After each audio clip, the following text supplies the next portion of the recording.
Yo, Kyle Brandt's hotel room. We're back. We have not done Kyle Brandt's hotel room since we were in London. Man, back in October, I think it was. Now I'm in Las Vegas. It's true. Right behind me, there's some bizarre wall art. It's a dog in a wig. Over there, if you, in the daylight, I can see Treasure Island, the classiest joint in this town, the Bellagio Fountains, Caesar's Palace, and I'm here with you guys talking about all kinds of fun things.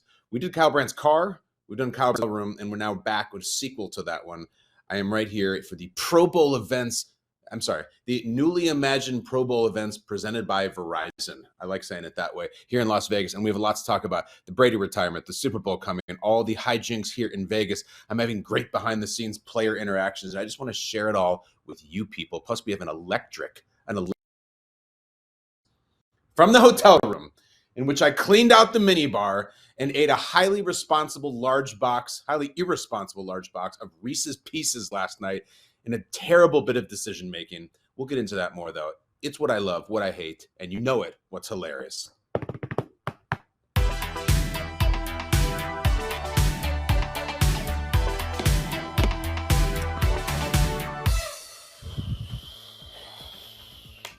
I love Las Vegas. I love it. Polarizing city. I know people who can't stand it. People aren't the right fit for it. I love this place. Now, this is interesting. I had a moment this morning. I'm going to tell you about this. I used to come to Las Vegas frequently when I lived in LA, as LA people often do. I would come here 4, sometimes 5 times a year. It's simple, 40-minute flight. Moved to New York, I haven't been here much at all, other than being here quickly for the draft, chicken wing, and scream a draft player's name. I haven't been here much. I haven't been here hanging out. So maybe it's because I'm a little older. Maybe it's I see it as a parent. I have new eyes on Las Vegas. And it's stunning to me what this city represents. This city really is a perfectly constructed buffet that features everything in the human emotional spectrum you could possibly want. Anything. You get a plate when you land and you put whatever on it you want. Don't want something? Go right past it. There's room for everything. Let me tell you what I mean. I have to get up really early to do Good Morning Football. I'm here. I have to get up about 3 a.m. local. It's insane.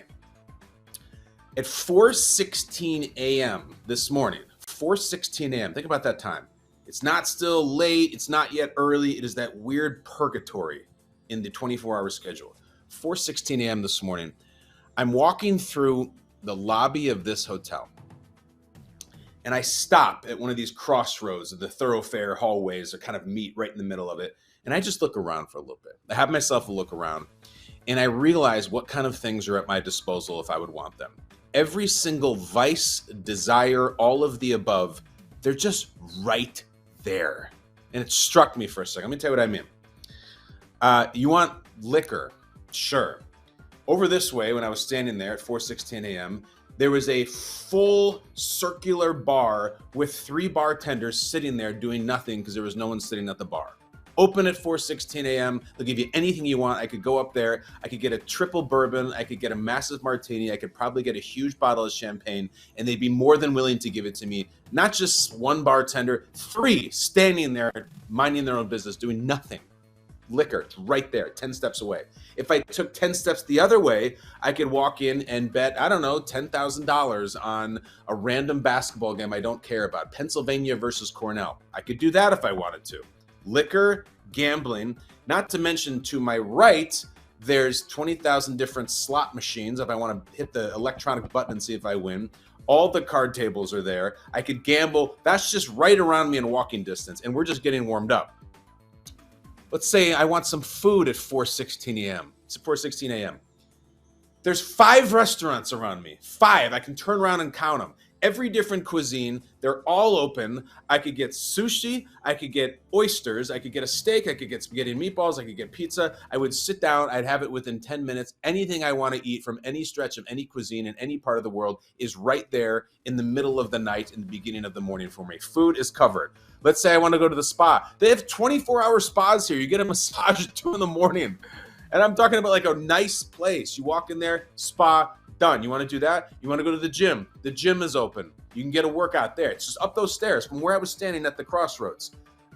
If you have any kind of desires, you want to meet a lady, if that's the thing you're into, that's certainly around. I don't know anything about it, but I know it exists. Drugs, same thing. I don't do that. I have friends who used to do it when we come here. I think it's very easy to get. I'm still in that same spot. I can look around. I can see all of these options available.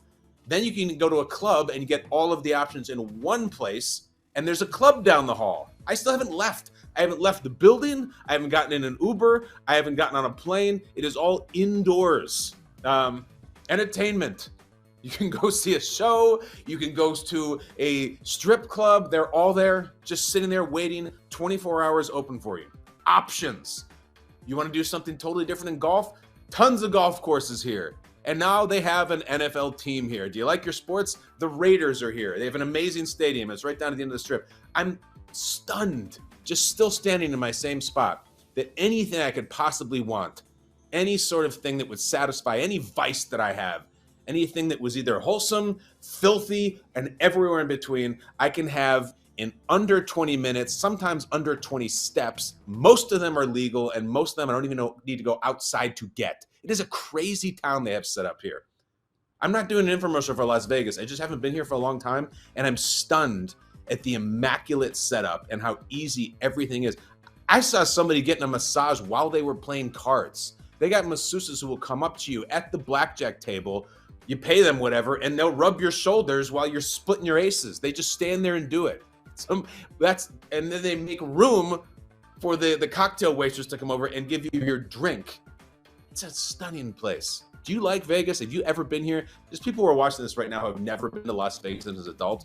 Did what I just say entice you or scare you? Does it sound like the greatest place ever? Does it sound like hell on earth? I like it.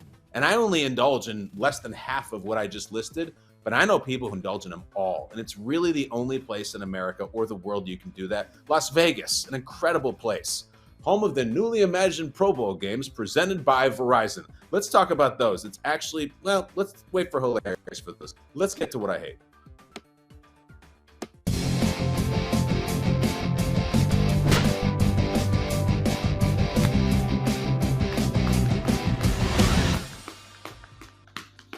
All right, so Pro Bowl games are here this weekend. 15-time Pro Bowler, 15-time Pro Bowler. Tom Brady retires. Broke yesterday morning. That was Wednesday morning in the middle of Good Morning Football that I was doing from a balcony in some god-awful hour of the night. And I watched the video just like you did.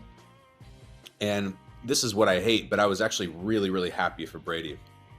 My God, man. Stop carrying this burden. Stop playing this game. Just go. Live your life. I felt the way at the time. I feel the way now. I was thrilled for him that he's finally saying, I'm retired for good. Thank God. You have nothing to prove, please, to yourself, to your teammates, to your opponents, to the league, to the game, to the fans, to nothing. Get out of here, man. You became the greatest to ever do it about 10 years ago, and you've still been playing, and it's so impressive and so insane. But just stop. You do not have to be Superman. You do not have to move mountains. You do not have to play until you're 46 and 47 and 50 and he's still going. Just stop, man. Go coach Little League. Go play video games with your kids. Go be fun and silly and have a totally different life. I was thrilled to see it for him, and I love that he was sitting there on what appeared to be a public beach doing a video by himself, and it appeared to be in one take. I'll stick by that. He got emotional at the end. That's not something he shot over and over, and I guarantee you that was not something that was professionally shot, because no sound person that I've ever worked with would allow him to use that, because a plane flew over right in the middle of it, and there's nothing audio people hate more than planes that fly overhead. It was raw, it was real, and I was thrilled for it. Why do I hate it? I hate how it makes me feel. I feel all empty inside. I feel old. I feel a part of my life has passed me by. I'm not all weepy because Tom Brady's not going to be on the field playing football next year. That's fine. He's 45. He should retire. I'm kind of weepy, and I hate that a part of my life is over.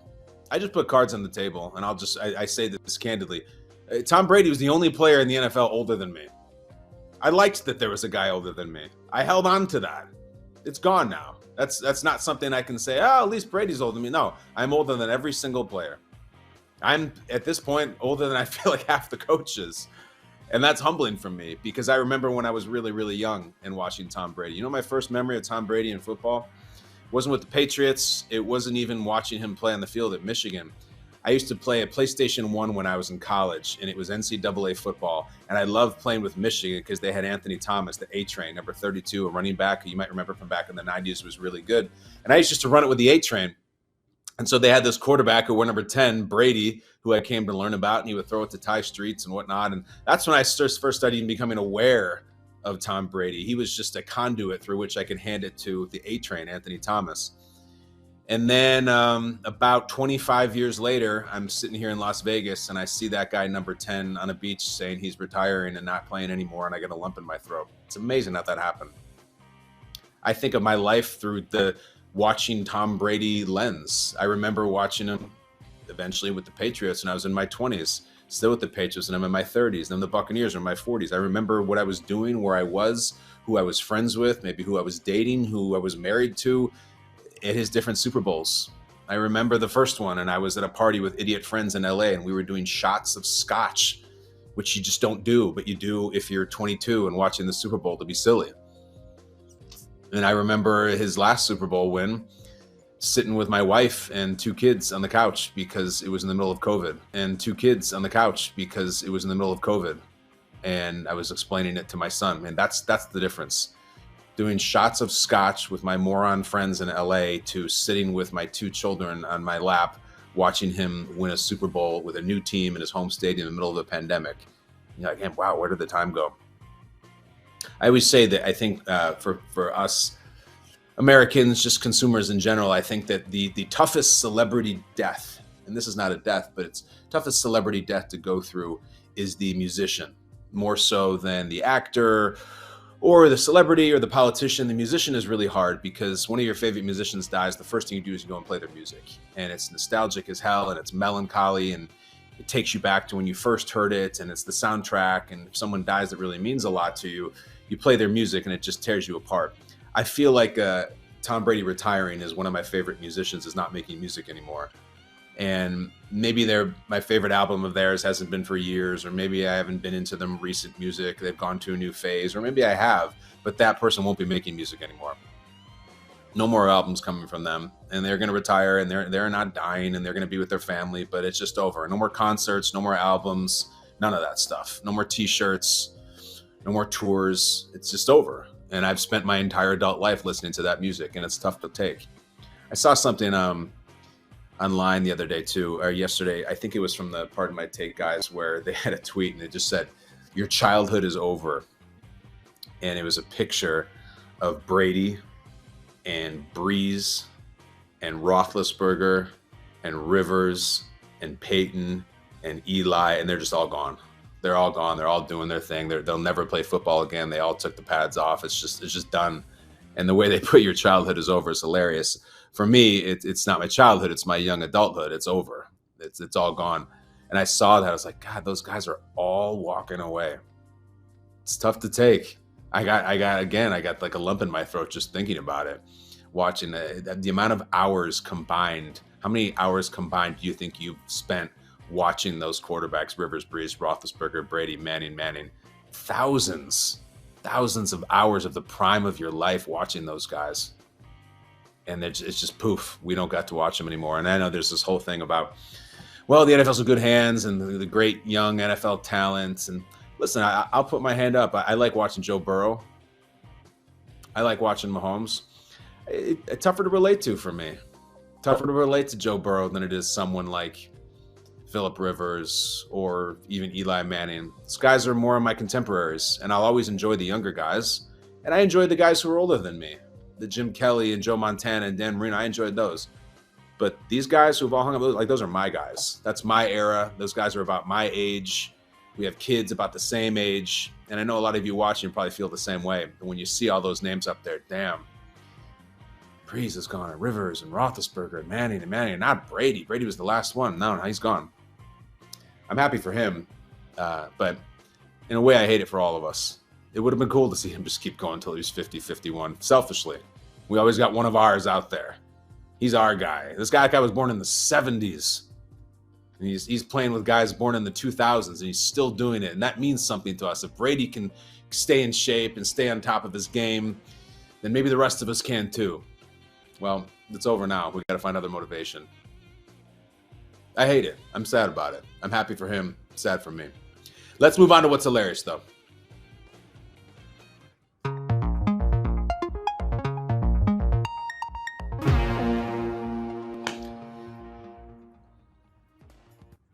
All right, I love the new Pro Bowl. Listen, here's the thing. The Pro Bowl had a terrible brand association. The product got so bad and it was so tedious that you would just hear the word Pro Bowl and it became a punchline. Oh, Pro Bowl. Pro Bowl. It used to be awesome. It used to be this fun thing that came after the Super Bowl, and it was this bonus little football game. Or when the season was over and you were so depressed, well, we're going to get one more party. We can get everybody together in Hawaii and give them some cool uniforms, put some leis around them. You can see your favorite players run around. It was fun. It was great memories. I could run them down. We all remember Sean Taylor hitting Brian Moorman. The Pro Bowl was kind of a thing. And then over the last decade, it just kept getting worse and worse and worse. And the guys were like, why am I running around tackling and juking and blocking in this game? I'm not doing this. And the quality got less and less and less. And finally, it became a big-time punchline, just something that not only was there not a lot of great interest in, even though the ratings were fine, people were tuning in to kind of hate watch it. That's just a fact. So the NFL finally said enough. Like, we're paying attention. We're going to do something. We're going to change the whole damn thing. So to all these people who watch that Pro Bowl and say, oh, why don't you just put flags on them? Well, they did. They're having flag football games. The best, most athletic players in the world, Tyreek Hill, Jamar Chase, all of them, they're going to be playing flag football, and they're going to be playing a series of yard games. Water balloon toss. There's a long drive competition on a golf course. I'm not even here to sell it, and if it's not your thing, fine. I think it's very youth-directed, and it's a fun thing to watch with your kids, or if you are a kid. I'm more to give you the behind the scenes. So yesterday, I'm here on the Las Vegas Strip, and I'm going to go to the Raiders facility, not the stadium that you've seen on TV. I'm talking about their offices, the practice field where Mark Davis's office is, Josh McDaniels, and all that.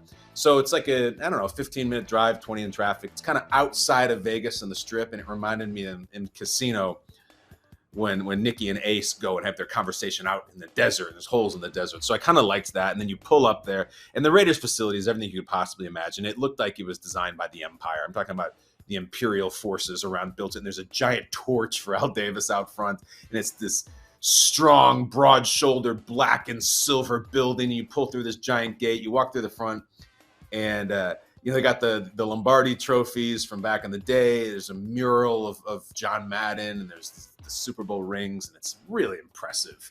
But it's sort of a immaculate feeling place, like kind of cold, kind of sterile. It's like how Ferris Bueller describes Cameron Fry's house. It's kind of like that. But then I get in there, and I walk through these hallways, and it's always cool to be in an NFL facility. I've only been in a handful, but it's like, wow, there's so much money involved in them, and there's cool logos everywhere, just yesteryear and the future, and there's Al Davis quotes everywhere. So I walk in there, they got this giant indoor practice facility. It's not just a field. It's like a field and a half. There's your classic 100-yard field with super high ceilings. Then there's like another 50-yard field. And I walk in there, it's just a circus because they got all these games set up. And they got something called kick-tack-toe, where they take the uprights and they put a massive X's and O's grid like tic-tac-toe behind it. And I walk in, there's Justin Tucker, best kicker to ever live.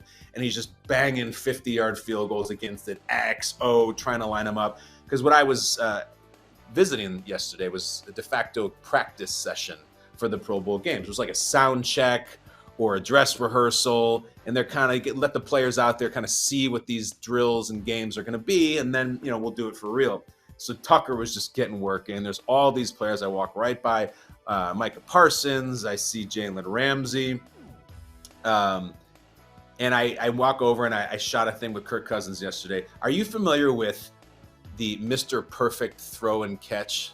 This was Steve Jordan, the old Viking, and Mr. Perfect, the old wrestler, who's of course deceased, throws himself a pass and then runs and catches it. Kirk Cousins and I did our own version of that, and he was incredible. I think it's going to come out tomorrow, so look for that. But here was my biggest takeaway from this. And I talked to a couple of the 49ers guys. I always love Juszczyk and Kittle, and we talked about their loss in the title game. And I think they were still shocked from it. I just straight up told them, like, guys, this is the strangest game I've ever seen. I had no idea what I was watching, and they were just kind of like shaking their heads, and they were talking about how they haven't really processed it yet. It was just a few days ago, and now they're here in Vegas. So I talked to them for a while. I set up to try to watch because I wanted to watch the precision passing. I wanted to watch these quarterbacks who are here in the Pro Bowl do the precision passing. Precision passing is just like we used to see in the old quarterback challenges where there's the moving targets, you got to hit them with a ball, and then there's the deep one and the short one, you get different points, and you get a final score. They've done it for years, and they used to do it around the 2000s, and it was just awesome. Well, they're doing it this year, and I wanted to watch. So these quarterbacks get to try to throw some passes and understand what the different targets are going to be so they can really let it rip when it's showtime. So I sit there watching, and I'm kind of watching from a distance. I'm trying to give it a lot of room and respect, and plus I don't want to get hit with the ball. I watched Cousins go, Kirk Cousins. He did really well, hit almost every target. I watched Geno Smith go, also did well. I watched Jared Goff go, same thing. It's crazy to watch these guys throw a football. It's the best in the world, just lasers. And then I'm standing there from afar, and I see somebody who looks distinctly like him, but I said to the person next to me, I'm like, is that Derek Carr? And they're like, yeah. Isn't that kind of weird? I had no idea Derek Carr was going to be in the Pro Bowl. Turns out Joe Burrow decides not to do it. They extend to Derek Carr, and he says, yeah, I'll do it. And I understand Derek Carr has not been with the team for weeks before the end of the season. They sat him down. He's out. I'm out of here. Says his goodbye. I want to go play for another team, but that's it as a Raider. I see him in the Raiders facility in the middle of this fortress that they've built. He's got no Raiders gear on, no hat, no shirt, no nothing. For years, every time you see Carr, he's got Raiders gear on, nothing. He's got his Pro Bowl jacket, and he's a Pro Bowler. And he's back, and he's in the facility, and everyone's kind of talking about, oh, there's Derek, and maybe we haven't seen him in a while. And I couldn't believe it. So I'm like, oh, that's Derek Carr. I want to watch Derek Carr throw. He hasn't played for a long time. Let's take a look. Derek Carr steps up, tosses the ball around a little bit, loosens his arm up. Takes off this Pro Bowl jacket that he's wearing, takes it off. He's just got this plain white t-shirt underneath. This dude is huge, ripped, bulging out of the shirt. I mean, he looked like TJ Watt. He's got biceps, he's got abs. It looks like Derek Carr has been doing nothing but work out since he stopped playing for the Raiders. Looked incredible. Then he gets up and they say 3, 2, 1, gets his practice round in. He's hitting everything. The deep one, first try. The other deep one. The moving targets, blasting them. The short little one-pointers, the gimmies that some of the other guys were missing. Just like it was nothing. Stone-faced, no big deal. Big old biceps, knocking him down in the middle of this place that has cast him away and rejected him. And there was like this kind of screw you body language. And at the end of all these sessions these quarterbacks have, there's this kind of Hail Mary target that's worth 10 points. It's this bucket basically you have to land it in. Nobody else even came close. Derek Carr throws it from like the 50-yard line. And as it's in the air, everybody's cheering. He just goes, money. And it comes down. And I'm like, oh my God, it's going to go in. And it hit the side of it and didn't go in. But we all freaked out. It was like, I feel like I saw something special. And I think that's like the last pass that Derek Carr is ever going to throw in that building in front of that logo.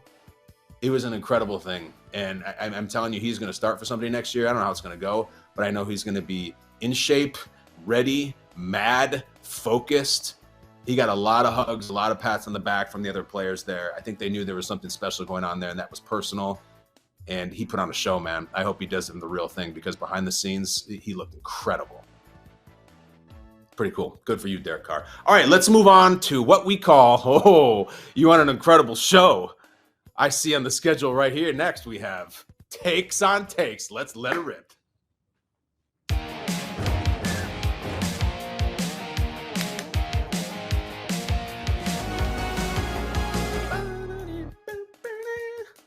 All right, this is what we do here. Two combatants come in. They have an opinion on something, or rather a take, and then I give my take on their take, and I judge them. I give them a number based on delivery, creativity, and heat. We are sitting here in this beautiful little in-between phase between the end of the season and the end of the title games and the Super Bowl. Things get dormant sometimes. You're looking for things to latch onto and sink your teeth into for takes. So I don't know where we're going. As always, I have not seen any of these takes until you do. I have not watched them. I'm going to see them raw, and then I'm going to judge them. First up, Tom Brady retired for good, as he said. And teammate Tedy Bruschi, who's talked about Brady for years, of course, won multiple Super Bowls with Tom Brady. He's kind of on a big spot here, Tedy. This is someone we go to get an opinion on Tom Brady in a moment like this. And on ESPN's Get Up, let's see what he went with. Tedy Bruschi, go ahead. Tom Brady, what he just achieved was something that we weren't able to achieve in 2007, and that's perfection. Because his career was absolutely perfect in my eyes. Because he came in as a low-round draft pick, 199th. No one knew about him on the team, and all he did was work for everything that he earned and ended up achieving. He wasn't the betrothed one. He wasn't the number one overall pick that everybody looked to and that you're the man, go do it, you're the leader. No, he had to start at the bottom and work his way up. And he did. And he started out and he became a Super Bowl MVP. Early, he deferred leadership to other leaders on the team while he learned. He had a comeback from an ACL injury, a knee injury. He had to do that. I mean, he switched teams and proved that, yes, I'm with Bill Belichick, and Bill Belichick is great, but I know how to win championships in my own way. And he did that also. He was second in the MVP voting last year, and he was 44-45, and I keep getting his words in my ears all the time. Teddy B, I told you, 45, man. I told you I was going till I was 45, but Tom would say 40 effing 5 is what he would say. It's good. I like hearing it. It's a fun story. 40 F and 5. Yeah, I think Brady uses that word a lot. It makes him relatable. I use that word a lot too. Cards on the table. Not here though. All right. Where do you come out though on that? It's not our usual takes on takes fodder. It's a warm, reflective story from a guy who is very close with Brady and it's a lot of affection for him. It's not so much a take as it is a little bit of an homage. But there is a take in there. He said his career was perfect. I really can't get there with you, Teddy. I know what you're getting at, symbolically perfect, but there's certainly a lot of holes to poke. He missed almost an entire season with his knee getting injured. It wasn't his fault, but it's certainly an imperfection in the coast-to-coast thing he did.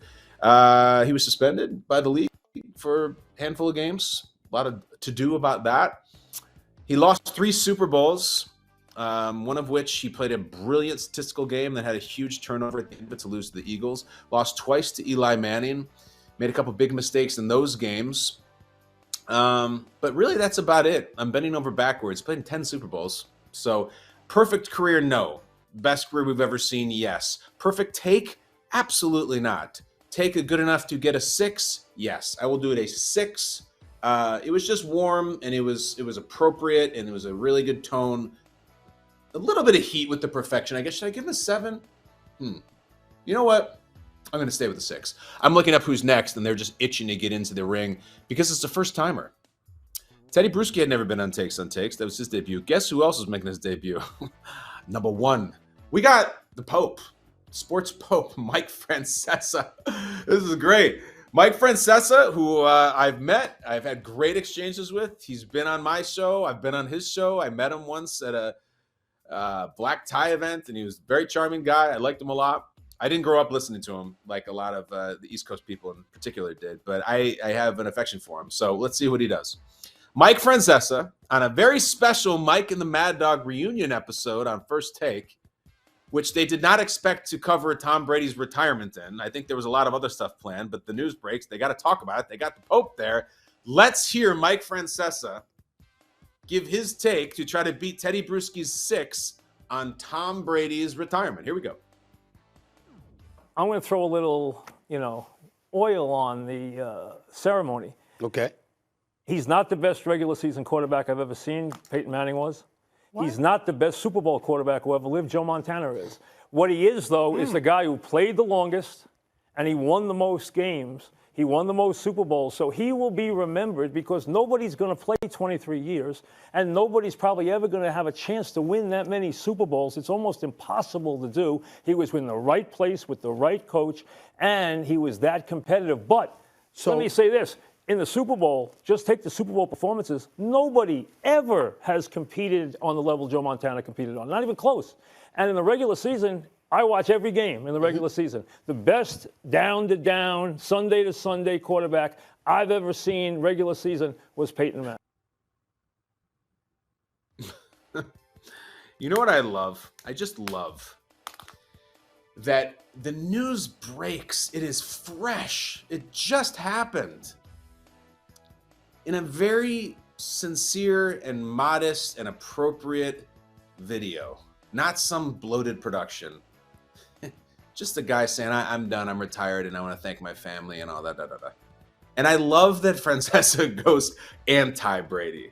And that is an anti-Brady take. It takes cojones. It takes not caring what people think. It's being a made guy already. To zag on a Tom Brady morning when 20 seconds ago he's sitting there tearing up, talking about how much he'll miss his teammates, is so hilarious to me and so much heat.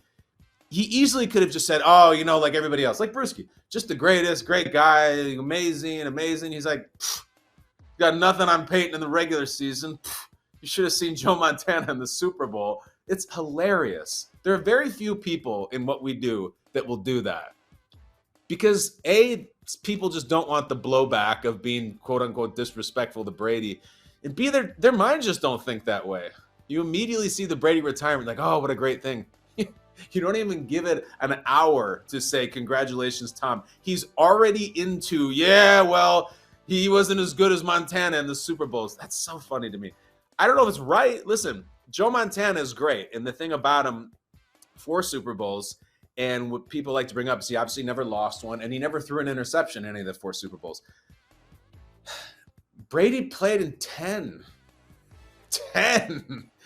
Do you think that if Joe Montana was good enough and his team was good enough and to get to 10, do you think he probably would have lost a few? Certainly would have thrown a few interceptions? I just can't get there with you. I can't do it. The most incredible feat I've ever seen in a Super Bowl, ever, and I've watched over 40 of them, is the 28-3 comeback. Brady was there. And Francesa would probably say, well, the only reason he was there is because he threw a pick 6 in the first half. Joe Montana never did that. I understand it, Mike. I respect it.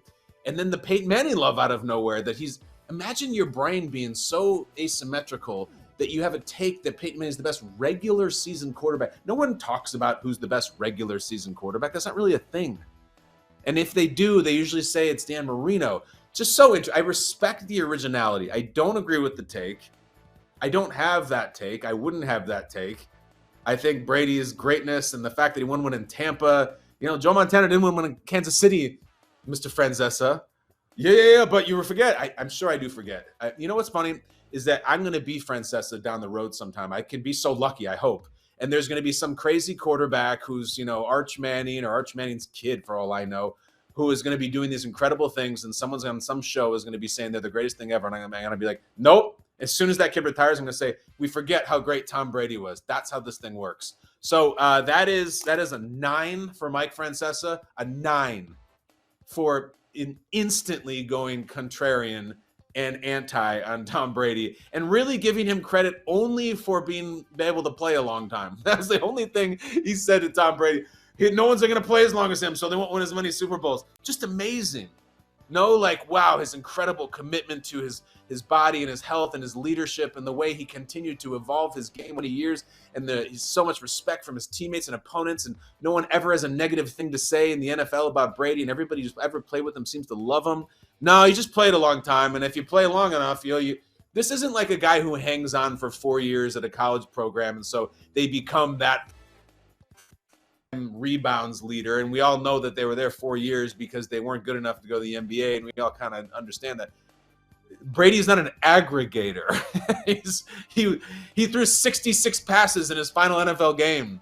He was a top 3 passer in his final NFL season. He wasn't hanging on just to put records away. He was dominant. Mike, amazing. Never change. I know he never will, but he gets a 9, and I'm sure to add to his Hall of Fame career, he's thrilled to know that he has beaten Tedy Bruschi in Takes on Takes. Mike, please come back to the segment. You beat it every single time, my friend. Love you. 9-6. That's over. And we're over, too. I got to go do kind of Vegas stuff, and I'm doing a thing with Justin Jefferson this afternoon, who I love because my kid loves. So before we say goodbye, I'm reading my production note here. No dartboard here. If you could see what's on the wall behind the computer, you would not believe it. It's not a dartboard of sorts. My producers are giving me a Las Vegas-based topic to end on, which I haven't seen. It says, what's the greatest Las Vegas-based movie of all time? I have to tell you, I love the first Hangover. And it's the greatest. I don't know. I love Ocean's 11. I love Casino. I love the first Hangover. And I think it's so funny that when Jerry Seinfeld went on Between Two Ferns with Zach Galifianakis, who was obviously in the Hangover movies, Galifianakis is doing his thing where he's needling them and making fun of him. And they're doing all their jokes and stuff. And Jerry just fires right back.